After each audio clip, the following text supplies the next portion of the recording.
welcome to Wine and Cheese number 20. A lot of changes in the wine and cheese world. If you've been listening since the beginning or even halfway through, last 4 or 5 shows been a different format. Tonight is the first night we're actually in a different location. At this point, it's a undisclosed location, just in case my guest tonight wants to get a little rowdy. I don't think anybody can find him. We've brought a producer on. We're in his studio tonight, and we're actually behind my guest. We can see a stage that is being erected because we're starting to build the set, and in a month or two, this is going to be a TV show. So we've got a lot going on, and I couldn't be happier tonight. I'm sitting here with somebody that I have a lot of respect for, that I've had a lot of respect for probably since I was about 18 years old, even though I had never even spoke to him until a couple of months ago. He is Kyle Thomas. Usually when I have a guest in here, I kind of have a little intro ready, but I had my reasons for wanting to talk to Kyle, and the more I started hearing from the people who follow him and looking at his past, there's really no way to sum him up. He's just, what I see is a great dude, one of the best frontmen I've ever seen come out of New Orleans, one of my favorite guys, and just an overall badass who seems to have been in basically every good metal band I've ever heard of. So, how you doing, Kyle? Hey, what's up, bud? So, did you recognize the guitar playing or the singing of any of that song you just heard when it came on? I have to admit I did not. Okay, it doesn't surprise me at all because only like 8 people heard it. But playing and singing on that record is a dude named David Philistry. Wow. Yeah, that is the first single that David and I were in a band together called Dirtiest Players. And that was the first song that he and I and my buddy Steve ever wrote. And people who have listened to Wine and Cheese know that it's about my guest, but this has turned into a free psycho session once a week for me. And it feels good afterwards, you know, to talk it out. And I talk about David all the time. It's impossible for me to not talk about David. So that is really, when I saw your name, that's really what made me want to talk to you, because you have a history with David too, right? Absolutely. David and I went to high school together, and he was maybe a grade behind us, maybe 2. I can't remember. But lots of mutual friends that we've had together, and we've always gotten along really, really well. We were, more than I would say acquaintances, we were friends. Yeah. And I knew about you since 1996, right? And I just knew that there was this dude, Kyle Thomas, and David, like, he held you up to a very high regard. Like, he told me that y'all used to do Battle of the Bands in high school, right?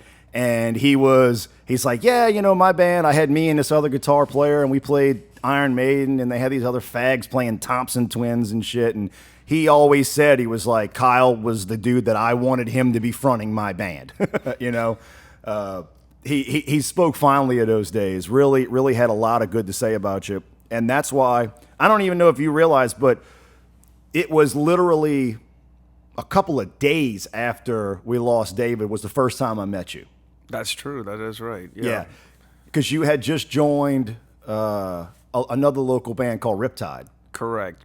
And I remember getting the news about David and how upsetting it was, and then I'd found out, I think it was John Maestri told me that you were coming to that show. And Yeah. And John and David go back like to the same street they grew up on together, I believe. Yeah. And John's one of my best friends, and we both stood in John's wedding, and it was nice to meet you finally. Oh, fuck yeah. Well, you know what it was? That happened, right? And then all these things start clicking in my head. It's like, dude, why have you never gone to see this guy? Why have you never? Because trust me, we're going to skip around because my brain doesn't really work in a chronological order anymore. But I always remember telling David, like, dude, how did I not get to see Floodgate? How did I not get to see all these other bands? I learned about you in 1996, David and I were in the Mushroom. All right, broke as shit. I mean, you know what I mean? Like, I was 18. David was David. He was an amazing musician, but, you know, never had a 9 to 5, never hit it big. I think he and I both had $5, and the Floodgate record was there. And he's like, oh, this is Kyle and his brother's record. I went to high school with them, gave me the whole story. Well, needless to say, we went in half, right? Made an investment. We bought the record. Of course, we kept it at his house. Because, in his opinion, I didn't know how to treat music, right? But Kyle, I'm telling you, we put that record in. Anybody who knew David knows he liked a lot of different music. That did not leave one of our other car CD players for a year. Wow. I mean, a solid year. All we did was listen to that Floodgate record. Tell me about what was going on when that record came out. That whole band was born out of the twilight end of the first big run of Exhorder, where we'd gone and released our 2 albums and toured, and eventually the band imploded, as it's done 84 times.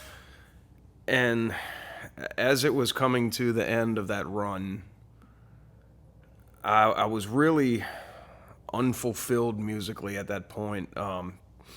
Exhorder, as many know and some may not know, is angry young man music. Yeah. And I started when I was 8 playing trumpet, moved on to bass and guitar at the same time, and just kind of found singing by accident. It was never anything I desired to be. I literally became a singer because I happened to be able to, and when people you're jamming with find out you can sing, they don't want you to do much of anything else. Right, because there's not that many of you out there. I was looking for bass gigs, and everybody's like, well, why don't you just put that down? And I'm like, but I'm a good bass player. David told me you were a killer guitar player. I mean, I played guitar on the Floodgate record. Yeah. I wrote most of those songs, a lot of it together with the other guys, but I wrote the majority of that album. That was my whole baby. And a lot of the stuff I was bringing to the Exhorder guys because we needed a new album. I'm like, check this out. And they're like, well, man, that's cool, but it doesn't really fit Exhorder. I don't know. I mean, just save that for something else. And that was their bad. That really was. Not really, because Exhorder's just a different monster than everything and everybody else. Without it, and trust me, I'm going to get to Exhorder in a minute because it's obviously, I usually don't do a lot of preparation for this show. For about 10 or 12 or 15 shows, I did it with this one guy. He wanted to do his other thing. So the last 4 or 5 shows, I've been bringing on people that I know are popular in the public eye that I think people would like to know about. Let me ask you something. Have you listened to my show yet? I heard you. I think you had emailed me a link, and I listened to about half of it. Yeah. Okay, I just wanted to make sure because I was going to ask, like, why did you agree to do it? If you had heard it, but I have. I've had 3 guys on so far. 2 that are really well known in the biggest cover bands and their own original bands. One guy who's the drummer for Mark Broussard. 10 times the response when I put up that I was going to talk to you than the other 3 of them combined. Wow. I mean, you can just look at it in the numbers, in the people that responded to the post, the people that clicked on it, the people that commented. And it kind of made me snap too, right? I was like, oh shit, there's a lot of people I didn't realize. All I wanted to do was sit and talk to Kyle about David and Floodgate. And now I want to really go back and listen and find out what happened, because I've said it many times. I've said it for a long time. I've said it on this show. That Floodgate record, I think, is the best record that I've ever heard come out of New Orleans. Wow. Do you think it could be the best record that's ever come out of New Orleans? I mean, I'm my own biggest critic, so I'm probably going to say no. But I will say this: that album had a lot of magic in it. When my brother and I first decided, let's put everything else we're doing on the side. We were both living back home at my parents' as boomerang children. Yeah. And we would sit up into the night making mixed drinks and playing, we had a bass and the guitar there, and we'd play as we always did as teenagers, and then hand the other guy the other one, swap it out, and just riff, check out what I got here, check out what I got here. And one night, he showed me this riff he was doing, and I think it was in 7, and it was and I was like, wow. I was like, well, dude, check this out. I got this riff, and it was and he goes, well, check this out. And he mixed them together. Kyle, that and shit. It was like son of a gun. I didn't think 7 and 4 could work together, but it sure as hell did in that song. The name of that track escapes me right now, but that shit is. I know exactly the song you're talking about. Those days. It is grimy and grungy and just heavy as fuck, and it's awesome. That was the first one. Really, it's the first song y'all wrote. Yep. I've used it without Floodgate's permission on this song before, on this show before, because I've talked about the band. Till My Soil.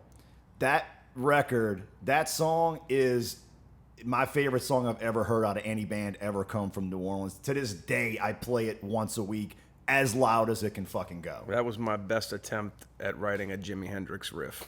Really? Yeah. I didn't get that vibe.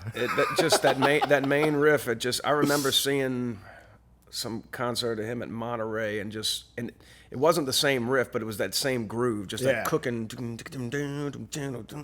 And I remember when I wrote it, I was like, God, that feels like something off of Monterey. And I went back and listened to it, and it wasn't the same thing. So I'm like, cool, I get to use it, because I'm not much into plagiarism at all. Yeah. And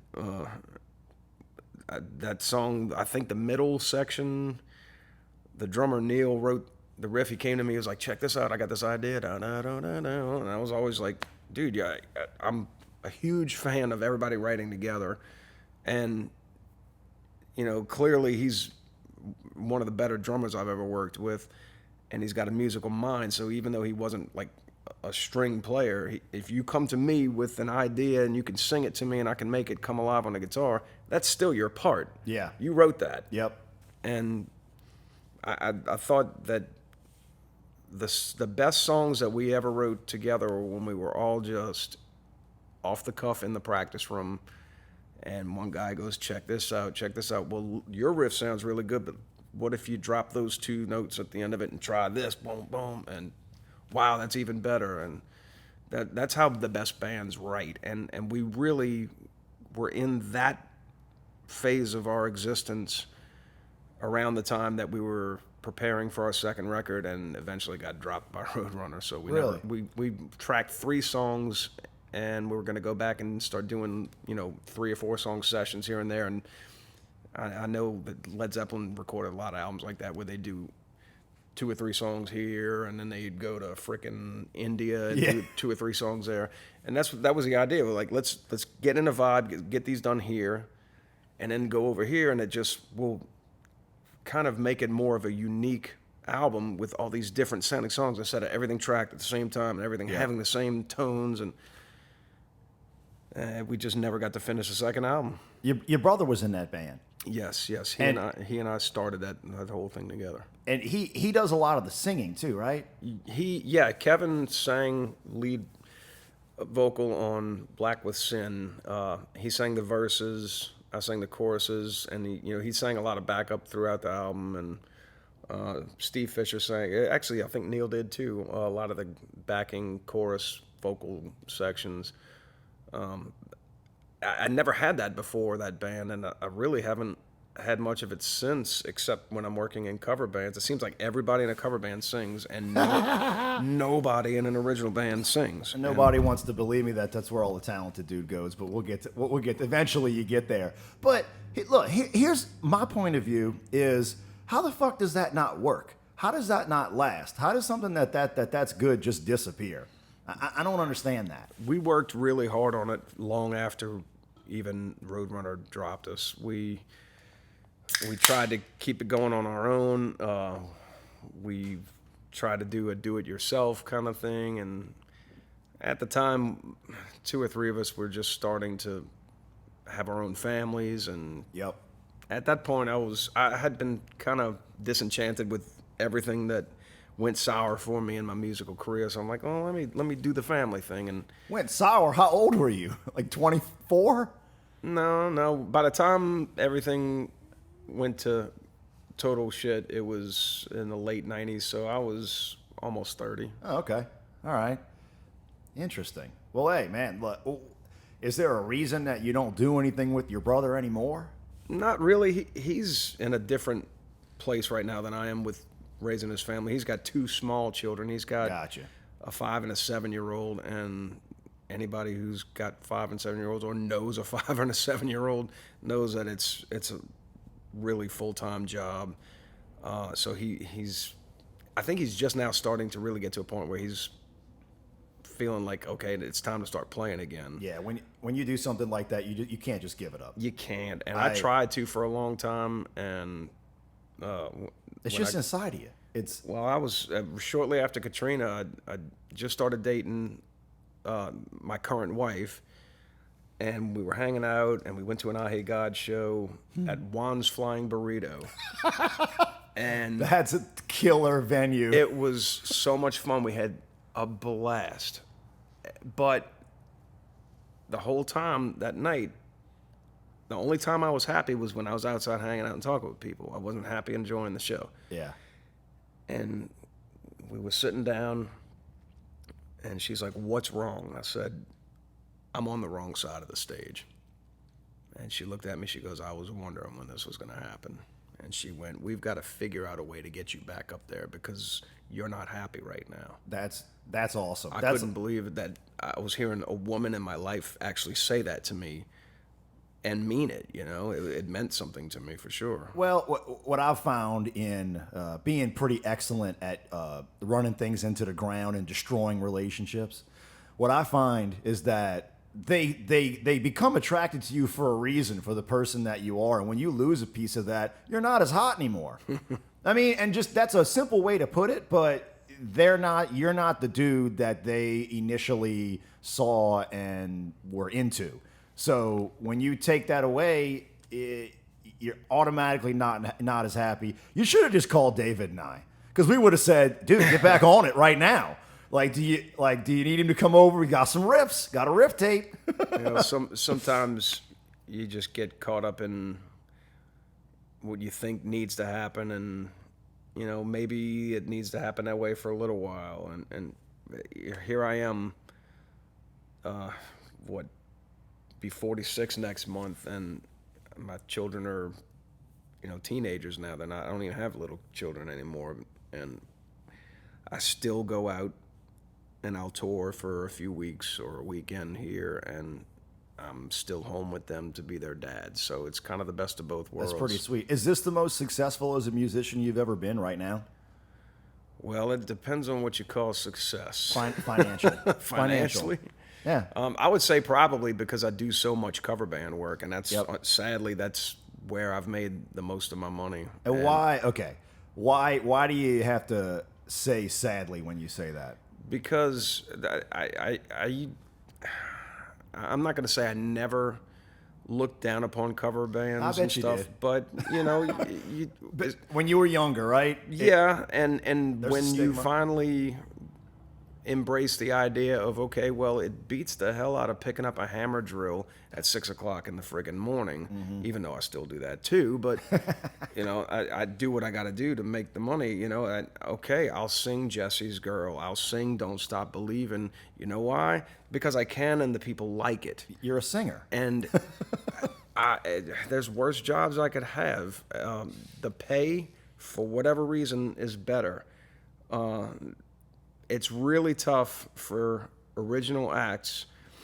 I can say that for me, it's not as tough because the bands that I play in now, like when we did the Exhorder reunions, in a short period of time, we made a freaking fortune. It was a lot of money. Yeah. With Trouble, I go out and I make good money. Trouble is a legendary band. Yeah. If we did a Floodgate reunion show, it would probably be a full house and we'd make a lot of money. Y'all, somebody teased that a couple of years ago. I saw even like a little promo video go up. There's a Facebook page And Yeah, that was What- we were talking about it, and then it didn't line up right. So like, so you're gonna tell me that how many guys were in Floodgate? 4? 4. So they're all still alive, right? Yes. You're gonna tell me that those 4 guys can't get together for 2 or 3 days and then play a show for 60 minutes, I know I can. right? Right? Don't you? I can. Right? But so It's a matter of whether or not everybody else can. gotcha. And I didn't look, Kyle. I didn't even know this existed. I was best friends with this dude David for 20 years. I just knew he was a great guitar player. I was never around him other than watching him until I got in a room with him and was in a band with him and saw him operate with like 2 or 3 other pros. They could not have heard the songs for 20 years. It's a perfect example. We did a benefit at Southport Hall for my buddy Jeff, and David was in his band Jeremiah's Kind back in the day. I remember that. Yeah, with Chad Gilmore, who was actually the guy that I interviewed on the last show, who's now Mark Broussard's drummer, was the drummer in that band. The lead singer was the guy Jeff. He passed away. I stepped in for them. Phil Wang, Chad Gilmore, and David. These dudes hadn't even listened to the record in 17 years. We sat down and played 4 songs, and I lived with David. He didn't practice. They just sat down, Chad counted it off, boom, blew through it, and they were ready to play. So I want to see Floodgate.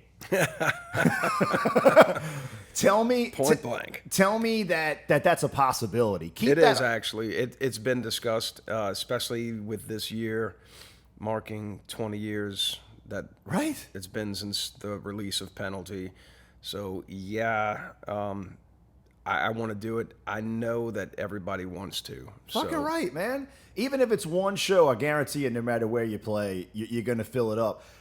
Every time I announce that I'm going to sit down and talk to somebody, there's a different little group of people that hit me up, and people start sending me messages or whatever. And then I realize, oh, wait, we have all these same friends in common. And the Floodgate was second to what we're going to talk about next in the things that people wanted to hear about and wanted to know if they were going to get to hear it again. Obviously, that was something special. I hope y'all put that back together and do it. We may touch on Floodgate. Before we move on, it was like I idolized this dude Kyle from the time that I was 18, only because my buddy was like, hey, this is the dude. So it was awesome to get you to meet you that time. You were super gracious, man. Talked to me for a minute. It was everything I wanted to be, man. It was just one of those things where I was like, stop waiting to do things, because even if it's meeting somebody and telling them how you feel about them, when you're in front of them, do it, because you never know if you're going to get that chance again, right? Fair enough, yeah. So I'm gonna ask for a little bit of education, because you said you're 46. I'm 37, so I'm a little bit younger than you. I wasn't around. Why do I keep hearing this name Exhorder? Exhorder was something really special for. It doesn't seem like such a long period of time now that we were together. At the time, it did, but I mean, basically, you've got big bands out there that have sold platinum albums that will cite Exhorder as a major influence. I did a song with Joey Jordison from Slipknot back around 2004. No shit. 2005 maybe, and he had Roadrunner Records contact me because they were doing a kind of a spin-off of what Dave Grohl did with Probot. They did it for Roadrunner. It was called the Roadrunner United All-Star Sessions, and Joey was they had 4 chief songwriters, and Joey was one of them, and he assembled teams for 4 different songs. And my former A&R guy, Monty Connor, who was vice president of Roadrunner at the time, called me and said, Joey wants you to be the singer on one of his songs. I was like, well, yeah. Duh. I mean, it's like, I don't know any Slipknot song. I don't know it, you know. Yeah. He's like, it doesn't matter, dude. It's just a great opportunity. You need to take it. And at the time, I was like well off the radar, just not doing any music. It was like, well, it really put me back on the map to do it. But when I agreed to do it, Joey called me and said, look, let me just get this over with real quick. He goes, I worshipped Exhorder as a teenager. When I was in high school, my buddies and I had a band, and we wanted to be Exhorder, and we used to pretend to be Exhorder in the garage. No And shit. I was like, well, you're making me feel bad, dude, because I couldn't tell you the name of one Slipknot song. I just want to be honest with you. Unless there's a song called Slipknot, I'm just like kind of reaching here. He goes, there's not, and it doesn't matter. That's not why I'm talking to you. Really? But he literally was just like, let's write a song together. I have a song written. I wrote it with you in mind, and when I give it to you, it is no longer my song. It's yours. Finish it up. And he gave me half publishing credit, and I made a shit ton of money off that song. You're talking about maybe the biggest metal band in the world, even right now. They're really have been huge for a long time. I just saw them here in Champion Square last year for the first time. Kind of fucking blew me away, man. The stage show. It reminded me of Marilyn Manson back in the day. Like it was that type of spectacle with great songs. Yeah, I mean, I know the singer Corey. I don't know him, but I know he's a huge Exhorder fan too. I've been told that by more than one person. And the guys in Lamb of God, I know them fairly well from having played in Alabama Thunder Pussy because they're all from Richmond. And I know that they're fans. And I went to go see Chris Adler do a drum clinic because my son wanted to go, and I waited in line to see him, and I was like, hey, Chris, it's Kyle. And he goes, I know who you are. I was watching you while I was playing. I was trying to hide so you wouldn't look at me. Wow, I mean, it's flattering. It really is. You know? So that kind of brings me back. What happens to where that's not successful? I mean, here's the thing. When we reformed a few years ago, we played really big shows. We went overseas and played big festival.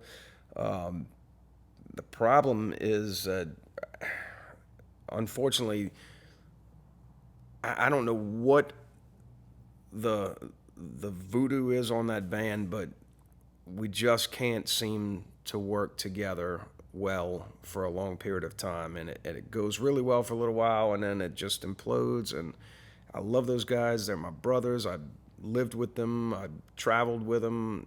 We created some really magical moments in music history, and some of the most classic metal songs of all time, maybe even. And so from a fan, that's maddening from a fan's point of view, right? Like from a dude like me or just whatever who's and not even me, because I wasn't a big fan of the band. I came in the Floodgate years. Right. To see that, to know that there's this group of dudes that do that and can't get it together. We think, the fuck do you mean you can't get it together? Get in the room, write the songs, play the gigs. No, it seems like it should be so easy, but it's just not. And, I love those guys, and it'd probably be best to keep it that way. And, yeah. And I think after this last go around, it left a bad taste in everybody's mouth. So I don't think anybody's in too much of a hurry to try to put it back together, sadly. Because we're going to get to what you're doing currently in a little bit, which is a band called Trouble. But, I started thinking about this just driving around today that, from what I read and the feedback I was getting from people, right now, if you put Exhorder back together, it's bigger than Trouble. I wouldn't.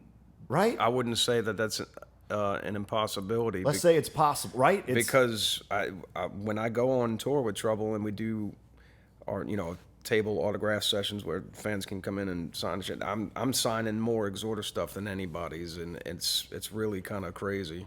And the other guys know that? Yeah, they're sitting right there. They see it. No, not the guys in Trouble. The other guys in Exhorder. I don't know. I barely talk to any of them on a regular basis anymore. Not that if I didn't see them, it wouldn't be, hey, what's up, brother? I mean, I bump into them here and there, and it's hugs and love. But yeah. We take my word for it. This last go around, I just don't see there being an easy way to resolve how it ended. So yeah, and look, the big one. I promise you, if you last night, because I think we'll do this next, just because it was fucking hilarious. Last night, I did something that I think I'm going to start trying to do. I basically put up a post that was like, "Hey, what would you ask Kyle?" Right? Obviously, I'm getting all this feedback. It's messaged, getting text. People, there was some chick from New York called Elaine Tuttle or something, who's a singer. I sing with her on Bourbon Street. She comes down and sings with the band I sing with on Bourbon Street. Like, she liked my picture. I'm like, who are you? She's right? an amazing singer. You ought to hear this girl sing. I figured she was a fan of yours. Y'all fans of each other. But the big one is Pantera. Everybody and I'm not going to tell you this. I think it's horseshit. I don't subscribe to this type of stuff. But so many people were like, Pantera stole Exhorder's sound. And they became the biggest metal band in the history of metal. Like, what do you think about when you hear that? You had to have heard that 10,000 times. Yeah, more times than I care to remember. But I mean, here's the bottom line. I'll give you the short version. In 1986, we formed Exhorder, and at that time, Pantera had already been together for a few years, and they were playing more Judas Priest style metal. Winger, right? They were hair metal. Well, they didn't play music like that. It was more like Judas Priest, but the look was a spandex look. Flamboyant. I mean, it's not like none of us that were in Exhorder ever came. Of course. I mean, we came from that too. Yep. But I guess we cast it to the side sooner than they did, and at the same time, Phil Anselmo was still here singing with Razor White, and he was a huge Exhorder fan. And I think when he went and joined them, it gave them a little more edge for sure, because he's a hell of a singer, and he's a great front man, probably one of the best ever. And you think he's better than you? I mean, that's like, do you like hamburgers or pizza better? You haven't listened to a lot of my shows. Somebody might think that he's better than me, and somebody over here might think I'm better than him. It's not for me. It's not my job. And you want to know what? Y'all are musicians, and that's what y'all all say. I don't come from that type of background. I came from competitive sports, so I want to know: do you think you're the best? Are you the best? Oh, I would never say I'm the best, because as long as people like Ronnie James Dio, Ian Gillan, Rob Halford, Freddie Mercury, as long as these guys existed before me, then I'm not even ever going to be the best. But I strive to be one of the best, and the best that I can be, and that's all I can do. And I didn't mean to cut you off. It's just kind of my ADD. But so you were saying, Anselmo was Phil and Razor White. Back to the long story short. Well, hey, I've never heard it. He was very influenced by the band, and he went to go sing with them. I think there was a period where he grew unhappy with the style that they were playing. He had been invited to try out for Metal Church, and actually we had broken up and they were reforming, and I wasn't interested.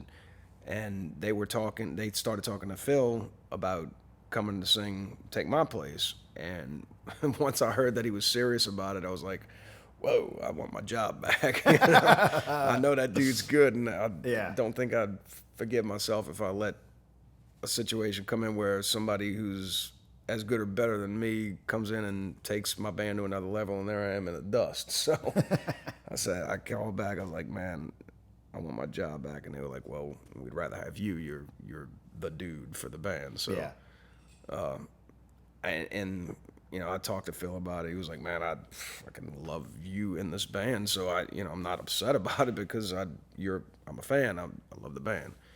And it wasn't long after that they kind of shed the spandex image and kind of went for a more hardcore look. Shit, yeah. And the songs, they were heading in that direction on power metal. And then we went for Cowboys from Hell. It had a little bit more of a thrash edge. And then when they went to Vulgar Display of Power, it really was totally like just aggressive, extreme metal. The thing that separates them from most people was they had a great production always, and a guy who could sing, and they were literally like Van Halen on stage. They were putting on a show that nobody else could. David and I used to watch videos of people up in the cheap seats, like at the top of these arenas. I never saw anything like it. How apeshit. It was insane. It really was. I used to go see them play. I mean, I'm friends with Phil, Yeah. And I always enjoyed it. It was always great. And it wasn't until some of the media people started doing the, wow, Exhorder, was first, so Pantera ripped them off. And do I believe that we influenced that band? You Fuck betcha. yeah. We Fuck absolutely yeah. did. Conversely, I took a lot of influence off of Phil when we were hanging out together in the late 80s, early 90s. We were friends, and have you ever hung around him? He's a very influential person. He's charismatic, he's smart, he's funny, he's just one of the apex predator types. And anybody who's been around him knows it's, when he comes in the room lights up. So aside from that, he's a fantastic singer. I took influence off him. I'm always fair about that because, I just can't get away from being shackled to the whole Exhorder versus Pantera thing. And Personally, from my point of view, I think it's bullshit. I think the whole thing is like, yes, one band like the other one, they like their style or whatever. The two things, talent is talent. Pantera's not going to become the biggest fucking metal band in the world because they listened to an Exhorder record, right? They wrote some killer songs. They had a good show, and you can go back and listen to some of the stuff on the first Exhorder demo that I did, and it's like, well, that you could say that I probably borrowed something from Metallica off of Kill 'Em All on there, Of course. And it's just gonna happen. And as much as Phil was listening to us, and I can just about promise you some of the other dudes were listening to it too, because vocally, lyrically, I didn't hear anything end up on any Pantera record that was mine. Yeah. But I heard some drum stuff that was Chris's that is just or maybe a too riff or a unique, piece of, yeah. too unique that as the type of drummer that Chris was, there's no coincidence that two dudes wrote that same part. So, take that for what it is. Yeah. But, so fucking what? Hey, man, look, to this day, you want to ask me my opinion? Led Zeppelin was the greatest cover band that ever existed. Led Zeppelin robbed Right? everybody. Right? Totally did. Shit happens like that. It's just circumstances. It's luck. If the dudes in Pantera don't think that they were also some of the luckiest dudes ever, timing, shit like that, And yeah, they had a dude who wrote great music. Fucking Dimebag Darrell wrote incredible riffs. I'll give you a story here, and I'll try to make it short. The last time I ever saw Darrell before he died, I was in Houston watching Judas Priest, Black Label Society, and Slayer play a show together. And my ex-brother-in-law, Craig Nunemacher, was a drummer for Black Label Society back then. So I'm hanging out backstage. We're sitting there talking, and all of a sudden, I turn around, and Craig and Darrell are in a hot conversation. And it was shortly after this article came out that Phil said some ugly shit about Darrell. And Darrell was kind of really fussing, and he's telling Craig, fuck New Orleans, fuck all the people from New Orleans, blah, blah, blah, And Craig's like, dude, you know me. I've never been all up in that shit, And he's like, Kyle. And he turned and looked at me, and he looks at Craig, he goes, is that who I think it is? And I'm like, it's Kyle Thomas. Kyle, man, how you been? I hadn't seen you in years, And he stopped, and he froze, and he looked at me, and he just goes, dude, I wrote my own songs. And I went, stop, Darrell. Seriously? Stop. And You he's like, gotta be kidding me. He's like, dude, I didn't take anything from you guys. I did my hardest to make my songs my own. And I said, Darrell, do you realize how this thing has grown? It's not me, bro. That's what I discovered in these last 2 weeks. Since you agreed to do the show, I didn't even know this existed. And No, it's a thing, dude. You It go is. watch you search one band, the other name's coming up. isn't that crazy You how... cannot Google Exhorder without Pantera, and you can't Google Pantera without Exhorder. And isn't that crazy? A dude at that level, it just goes to show you, sometimes it makes you feel good. Sometimes you're like, I can't believe it that even a dude like that had those insecurities. That he had heard it so many times. He was so blown away that somebody would have thought that he would have Yeah. taken something from him. And finally, I got him to settle down. I'm like, bruh, you used to come see us play when we were just starting out in Texas. You were always supportive of us. And you've never been anything but a cool bro to me. I mean, he's the guy that would show up at a freaking party with his camera in his hand, video camera, and a bottle of Mad Dog, and hey, KT, come on, let's do it, man. We literally film me and him drinking a bottle of Mad Dog. You ever did a black tooth grin? Of course. That was David and I's favorite pastime. Done man. them with Taro plenty. The fucking the black tooth grin. Well, you said you've been friends with Phil. Like, what do you think about all this shit that's going on with him right now? It's really, really, really awful. The whole thing. It was probably one of the worst mistakes Right. that could have been made, and the fact that it just got caught on a camera and put online, and now anybody who's everybody that, whether they think they know the facts about it or know the facts about it, it just doesn't matter in the long run. Whether he meant it or didn't mean it, it's just ugly. And I know him, and I've been friends with a lot of people over the years that are friends with him as well, and I know that dude's not a racist. Yeah. But that's just kind of a hard one to shake off. Right. And, I've done some really dumb things on the microphone. I've said some dumb things. And looking back, I'm like, man, they could have bitten me on the ass just as badly as that did. It's just that probably no one cares as much because I'm not on the same... You don't have a camera on you every single place you walk. I'm also not as famous as that dude. So it's just going to grow exponentially.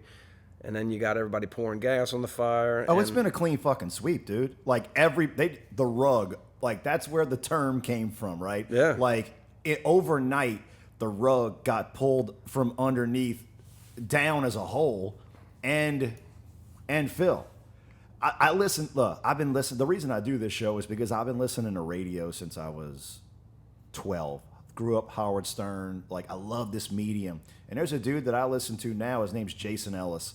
I've talked about him a lot. He's an Australian dude. He was a professional vert skateboard player. Well, his favorite band there, his two favorite bands were Metallica and Pantera. He had Determination tattooed across his back when he was however old, because he was trying to turn pro. And man, when that shit happened, even he was like, I can't play their music on this station anymore. Like, and he chooses and he's the second largest radio personality on satellite radio. And he was immediately like, I got his shit tattooed on my back and I can't be associated with it. I mean, I heard they got dropped from the label. I mean, I don't know all the extenuating parts about that. I'm friends with the Down guys. Jimmy Bauer and I were in our first two bands together when we were teenagers. I go way far back with those guys, and I care deeply about them. And I know they're all hurting right now because, aside from the fact that, I mean, look at you're living. Yeah, you've just gotten kind of a halt thrown on the whole thing. It's just going to be something that it's not something that's irreversible, I don't think. But I think it's going to blow over. It's going to take some time, and some people are going to expect a show me, don't tell me kind of mentality about it. Also, he posted a video, which I really don't follow Phil or any of the. I've never been a person who follows like individuals. I like the music. It's like a football player. Sure, I don't really care what you do off the field. Right. Well, yeah. But honestly, I listened to it, and I don't know. I feel like I got a pretty good bullshit meter, and he was like, fucked up. How about give me a break, and I'm going to work on it. And I was like, okay, sweet. Well, that's just it. Point me to the next show. The dude's asking for a chance. Yeah. And, then you got the people, bullshit, I don't know.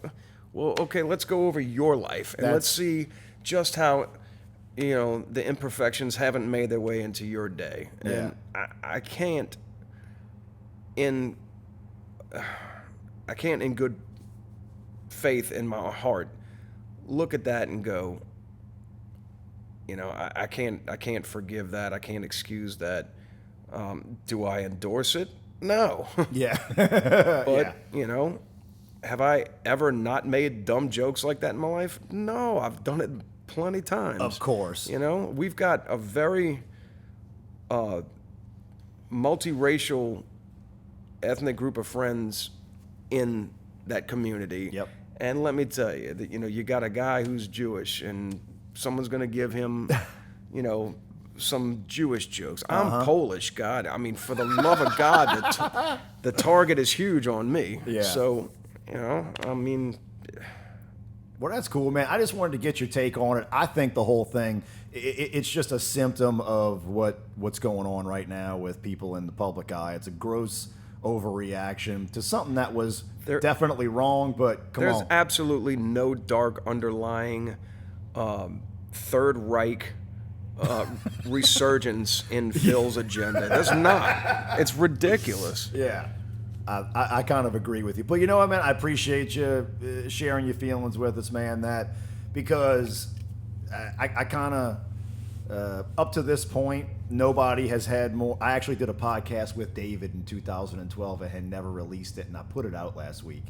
And obviously that got the most, hype. But I know people are going to listen to this. And if I didn't ask you about that, people would go, he just said the guy's name and their friends. Why didn't you ask him? So I appreciate you talking about that. Yeah, sure. I think what I want to do now is, man, you got some funny friends and fans. Because last night I put up a little thing on a couple of the pages, and you shared it today. What would you ask Kyle Thomas? I think we got around 100 questions. Now, 50 of them were some of the funniest shit I've read in weeks. They were and I could tell they were your friends, they were your fans who know you, but a lot of them were, legitimate questions. But I did pick the one that the moment I saw it, there was no doubt this is the question I was going to ask. There's a buddy that we share. His name's Daniel Ebos. I've been a friend with Daniel since I was 14 years old, playing ball for a long time. I love Daniel. So Daniel and I want to ask you, Kyle Thomas, if Nickelback was to come to you and offer you $1 million signing bonus, and you had to sign a 5-year deal, and you got to hit the road right now and take off, would you do it? Wow. I'm not a fan of their and music. There's no writing new music, right? There's just... As a professional, I would have to consider it. Of course you would, I think. But here's a funny Nickelback story. They were signed to Roadrunner, and it was shortly after... That's where they broke. They broke on Roadrunner. Really? When they finally exploded, and the singer at the time kind of had a look that I was doing in Floodgate. I talked with one of the guys that still worked at Roadrunner, and he told me that they used to joke around inside the office that Roadrunner finally figured out what to do with Floodgate. That is awesome. Look, because no matter what you said, if you'd have said no, you'd have been lying. Because if a band of that magnitude comes and sets you up for life, with you a get career on stage, doing what I want to do. And I told Daniel, you and I will be standing right there front row, jamming out to Kyle and Nickelback. I would probably do country. I would go out with a funk band. I would do it. Right. I'm a musician before, and that's what most people that are like the true die-hard fans of a lot of them, especially like Exhorder, or like the people who are really into Trouble that are only into doom metal and stuff. Yep. Some people only like one thing. I'm a musician. I grew up playing the trumpet. Like I said, I sang in the chorus in high school. I sang with the New Orleans Symphony when I was 19 years old, sang Beethoven. And I love metal. I'm a metalhead. I totally am. But music is first and foremost before any genre and subgenre. Did you get some shit when you joined Riptide? I'm sure. I mean, sellout, he's playing a cover. No. I'm saying, did you really hear it? Because you're one of the one dudes that I've kind of from afar seen that has been immune to that. Dude, I think I've gotten death threats. Not just sorry to laugh for when I started Floodgate. I would get hate mail from Exhorder fans. No shit. Yeah, they were calling it flood piss. I just want to get flood any mail. Piss? And I got a death threat for Exhorder changing the style from Slaughter in the Vatican to the law. In between that period of time, I mean, the albums were written really far apart, and we were growing musically. So of course, it's going to stylistically evolve. Well, this guy emailed me and was like, you know, you need to go back and start doing pure thrash because this groove shit is, you know, it's against what you are. And in the end, it was keep in mind what happened to Dime Fag when he changed his music. Wow. You don't want to end up like that, do you? Dude, how do you deal with shit like that? I just ignored it. Really? Are you have that ability? Because I know that's kind of my MO. I would just shut it out, but some people that can fuck with you. I mean, whatever. Yeah, but then when you see, like when you actually see that people do take that shit to an extreme like that. Well, yeah. I mean, you get a guy come in and light up the whole friggin' room with a gun. Yeah. You know, I mean, that kind of thing though. How are you really going to prevent that? You can't think about it. You know, you can live in fear of it. I remember when it happened, my first thought was, I'm never doing another show again without metal detectors at the door and this and that. And then, you know, after a couple of months and everything settles down, everybody's just kind of like business as usual. It's like again. 9/11. Like, oh wait, exactly. Fucking batting the hatches all Yeah. the time. Yep. Like rectal searches when you're getting on the plane and shit. But you you're have right. to live your life at some point, and does a possibility exist that these horrible things could always happen? Yeah, it does. But you can't let it govern your life, or you're not living. Well, good. I'm glad to hear that you're able to not let what happened to Dime Fag happen to you. Well, God, it's one of that's those things crazy. where I for just someone having to wish- sit down and compose that letter. Yeah, really tough. Right? 10 feet tall and bulletproof behind a keyboard. Say it to my face, and we'll see what happens. Hell yeah. Well, man, we talked about. Look, obviously, one thing that I was told is that you're a funny cat, and obviously, the people you surround yourself with have the same wit. Because I had a good time last night and today reading the questions that were being put up. You know, somebody wanted to know what a fish smells like underwater. I don't know why they thought you'd know what the answer to that is. Paper or plastic? Yeah, paper or plastic was a good one. Yeah, there was some good quality dribble there. Guys like I know you know guys like Bobby Sanchez and some of those other Yes. cats. Like I've known those. I grew up around those dudes since I was 12, 13 years old. That's why it was amazing that you and I never crossed paths. And you just said something that's been in the back of my brain for like 20 years that you just jogged when you said Slaughter in the Vatican. My buddies David and Jeff used to listen to that all the time, and they made their own fake band called Barbecue to Pope.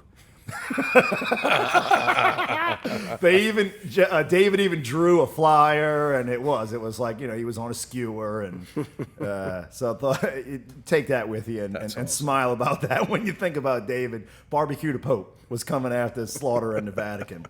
It's good Well, stuff. let's see. So where you're at now, you are now, obviously, you're in Riptide, and that's a cover metal band, and that is, you're doing that to, you know, sing and pay the bills. Well, you're also the lead singer for a band named Trouble, okay? I know everybody who knows you knows what Trouble is. I didn't really know what Trouble was until Bobby told me, oh, no, he goes to Europe and blah, blah, blah. How do you, because this is the most popular band you've ever been in, right? I would say that and Exhorder neck and neck, you know, for both. Exhorder was pioneers of thrash, Trouble were pioneers of doom metal. How do you end up in this band? Basically, the way I met them was a former bass player was living down here for a while, and we had mutual friends, and I was a huge Trouble fan, and he came out to see Floodgate play one night, and, you know, was like, man, I love the album. You know, it's my birthday. I just came out to hang out. So we're like, well, shit, yeah, let's hang out with this dude. We're hanging out with the bass player from Trouble. Yeah. You know?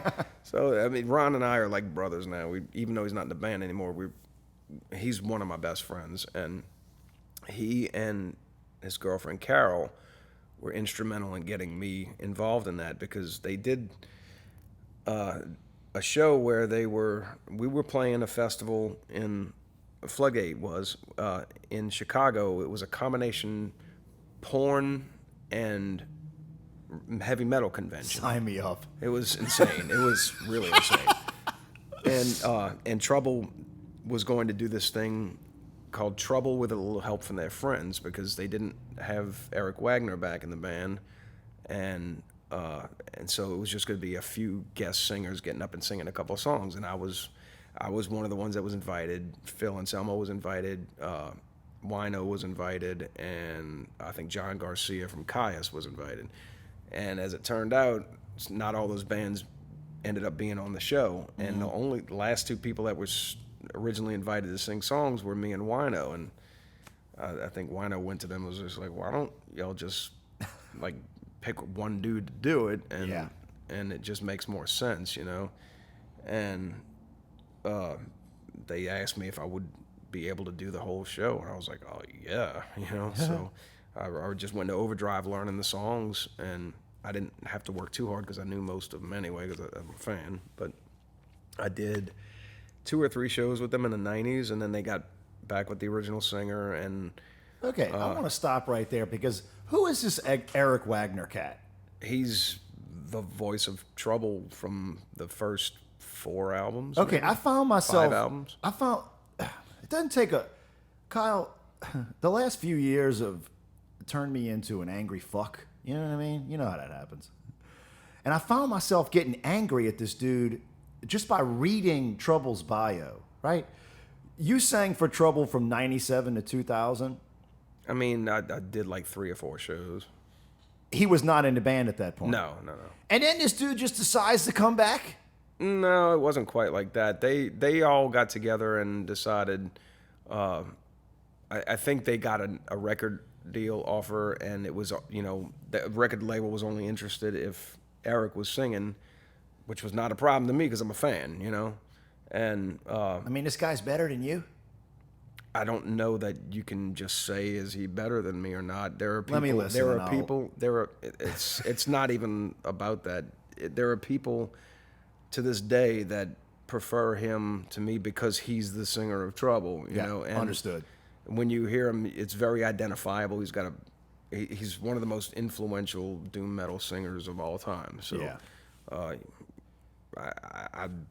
I'm a fan. So, to me, it's an easy thing. Is there a reason he's not doing that anymore? They parted ways in, I don't know, maybe around 2008, 2009, and then they got the guy that sang for Warrior Soul, and that turned out to just be a nightmare. It never really jived. The fans didn't like him in the band, and then it ended up being to where the guys in the band didn't like necessarily being in the band with him. So I don't know the guy. I can't speak for him, and I know there's 2 sides to every story, so Yeah. I just don't know him. But they decided to, when they were recording the Distortion Field, they decided to part ways with him, and I got a phone call from Larry Burns, who was our sound guy for eons, and he was like, man, would you do it? And I was like, are you kidding me?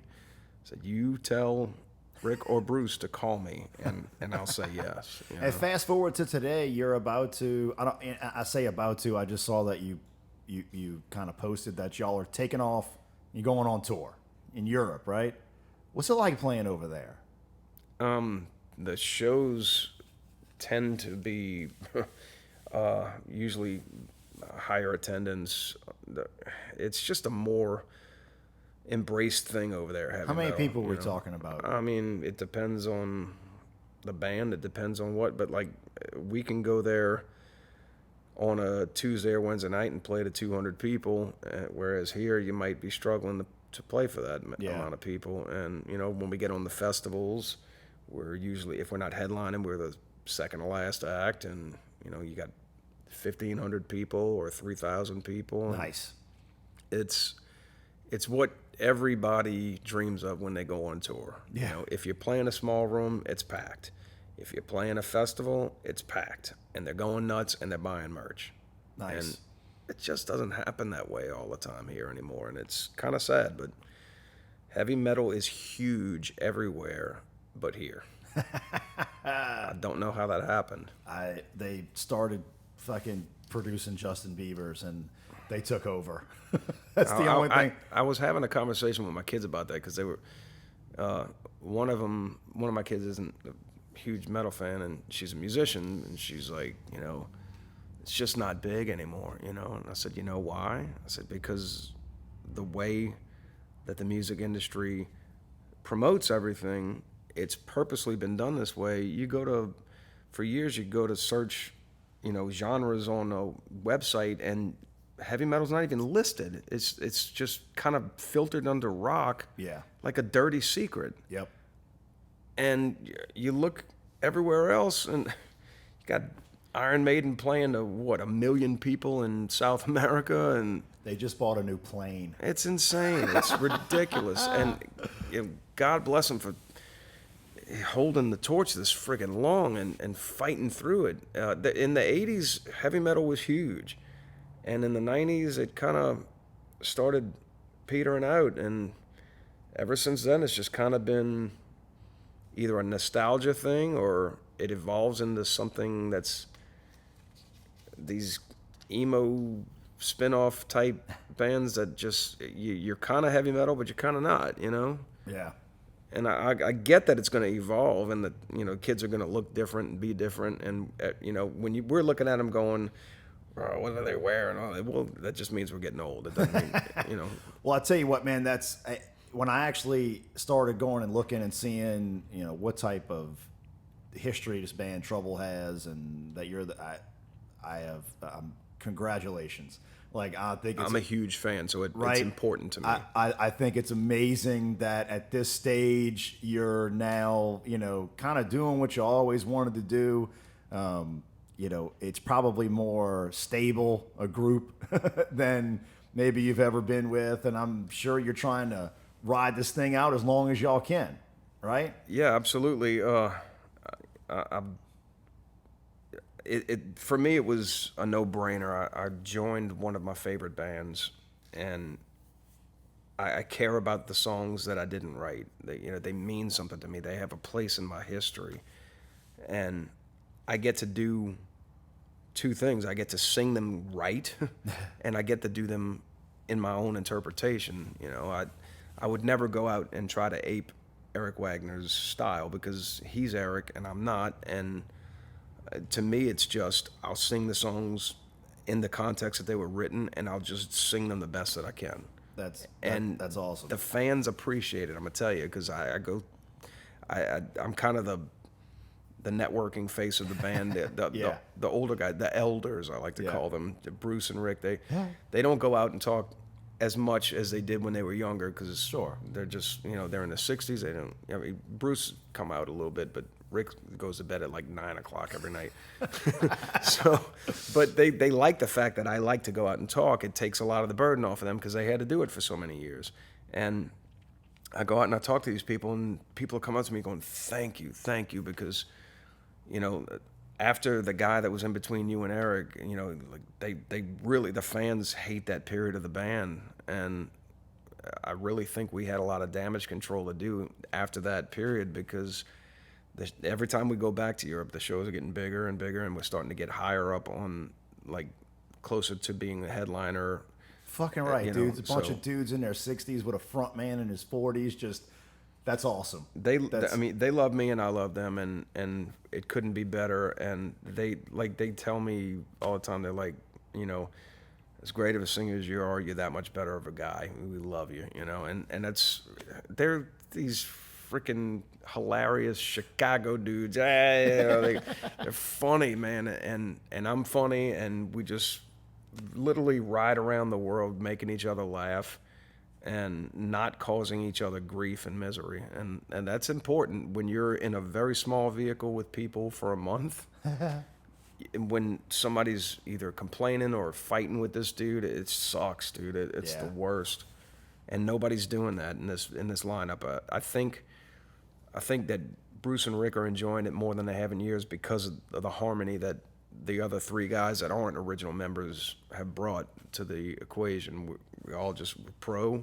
We go out, we slay it every night, and we just like to cut up and be silly. And not, you know, you never have to worry about, oh, where's Marco? You know, we hadn't seen him in 2 days and we got to play. And it's not happening. Marco's going to be there because he's pro.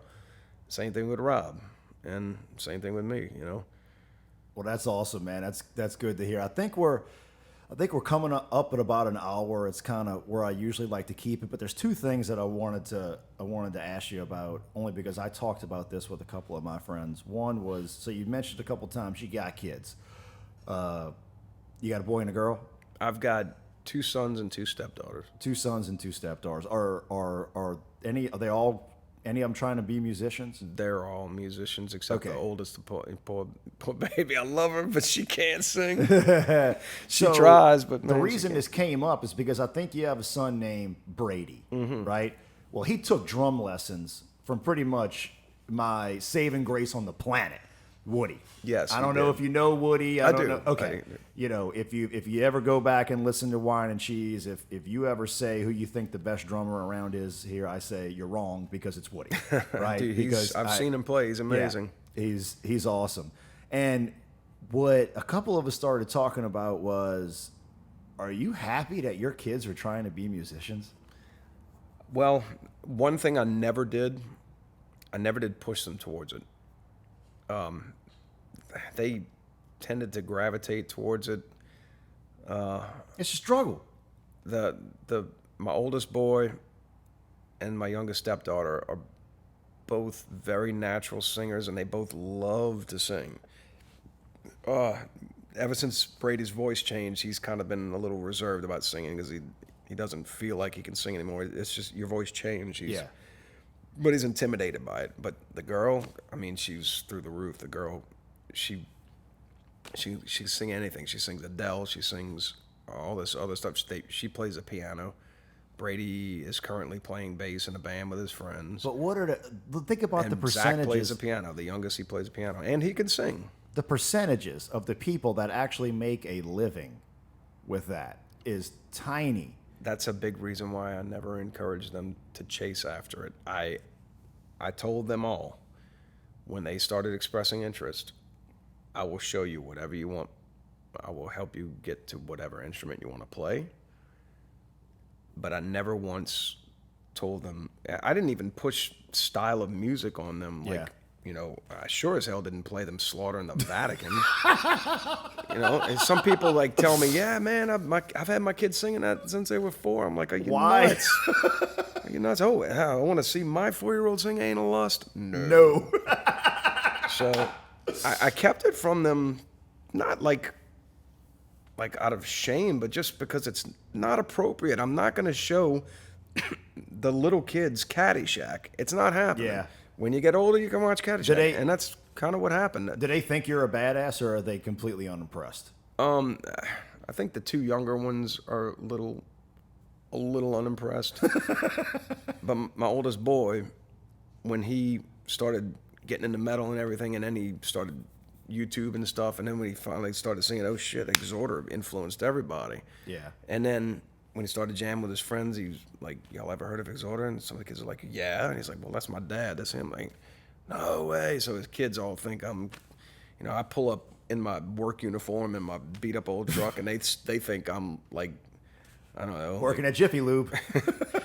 They think that like Tony Iommi just drove up. Yeah.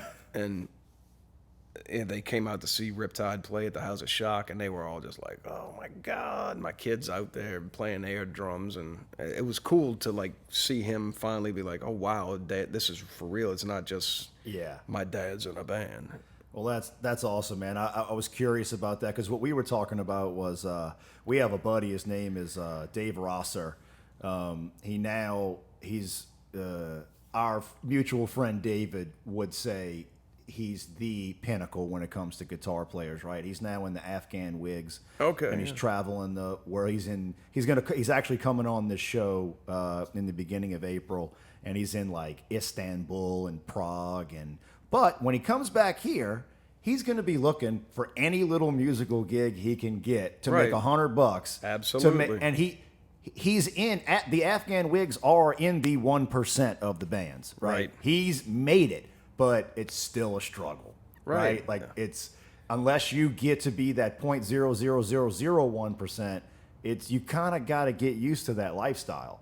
You are an artist. Absolutely. I mean, I still work a 9 to 5. I do it. I have insurance from my family I provide and a 401k, and I just am not at a point where I can let that go right now. Oh. I would love to. Yeah. If I could, but I could tell you, if I gave it up right now, I would be looking for every gig I could get and everything I could sell that's got my name on it. Yeah. Just trying to reinvent. Sing at a wedding, whatever. How am I going to get money now? Yeah. And sometimes you have to look at it like that. What can I put my name on that is relevant to me that someone's going to want to buy? And then you got to go sell it. And so, I can appreciate that for sure. I'd be looking for gigs too if I came home and didn't have work. Last thing. Metal in New Orleans. Is there any of it that you like right now? The younger dudes, right? Yeah. There's stuff like that. Now the sad part is I don't get out, Of course, right? to go see it because I'm always working or gigging myself, or I got my kids, so I don't get out to see live music that much. So give me one. There's two. I'll give you two. Black Magnolia. Know them. Very good band, great guys. They are really just kicking so much ass out there right now. I'm a huge fan, and I'd love to see it if they could get a real crack at it. Another one for more extreme metal is a band called Six Pack. And Six Pack is like thrash from a younger generation that didn't grow up in the same group that I did. Yeah. You know, these guys grew up listening to my kind of stuff and to Exhorder, and they're pretty badass, man. It's a real band, and I hope that they can do something. They've been playing a lot at like Siberia, playing with a lot of the bands that are coming through. Yeah, so they pretty much doing what we were doing when we were younger. Although they're a little bit older than we were when we were doing it, they're doing it for real though. That's awesome, man. And I'm pretty sure you said Black Magnolia. That kind of jived my memory, didn't you? Haven't you done a couple of shows with the guy who's their lead singer? Yeah, Adam and I have done some acoustic shows together, and we're close friends. Two of the guys that I really respect that I've had on this show, Rick English and Bobby Herner, who are two of the best frontmen. Right.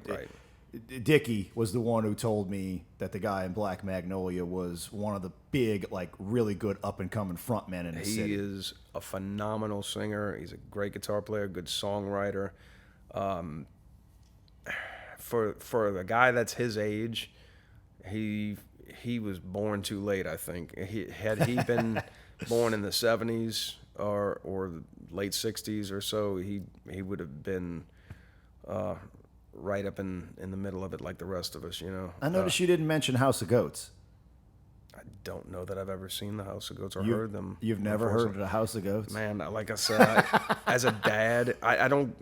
Look, my brother always busts my nuts saying, "You'd only like it if it's recorded 1983 or before." And I'm only kind of busting your balls, but these guys they're a three-piece, and they got some good songs, and I've heard of them. I don't know it. Dude, funny. Yeah. Like the guy Kevin, who's their front man. They're my favorite almost band in the city right now, just because they're so entertaining. They made the VH1 like best metal bands in the country, really? thing. And look, who knows how that shit happens, right? They made They made it. Right? They made it. But if you get a chance, I've talked about them before, go see House of Goats. Actually, Anvil, I just saw. Right. I'm sure you know who they are. Yes. Is coming to Southport to play. Are they playing the show? Yeah. Well, it's June 12th. Southport just put it out that's the day that they're playing. But House of Goats is playing. House of Goats is playing. That's what I'm getting at. Yeah. Cool. House of Goats is playing. It's during the week, right? Yeah. I can go. Go check them out. They're my boys. They're my favorite band. And if because you didn't mention them, I just want to let you know there is some good, entertaining, just awesome metal out there. I'm sure there's more than I've mentioned. Yeah. Well, Kyle, I don't know, man.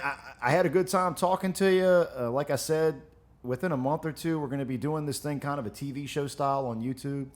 Maybe a couple of months from now, we'll get you back in because there's so much more I got that I wanted to talk to you about. But at a certain point, you gotta let it relax. Is there anything else you want to mention before we go? Sure. Yeah. There's actually a project I'm working on right now that we're actually back in the studio promoting. saw It's that. called Devil's Highway, and Ralph Santalla is a guitar player who's probably the chief songwriter on this stuff. He's actually in Morrisound Studios right now, redoing the guitar work. Steve DiGiorgio, who is currently in Testament, is playing bass.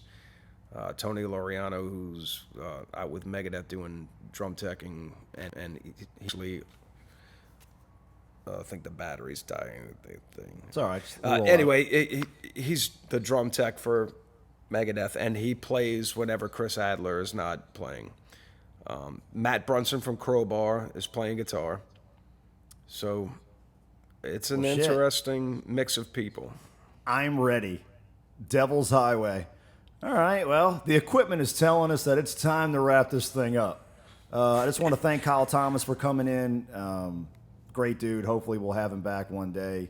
And until next time, it's Wine and Cheese. We'll talk to you then. Thank you. It was my pleasure.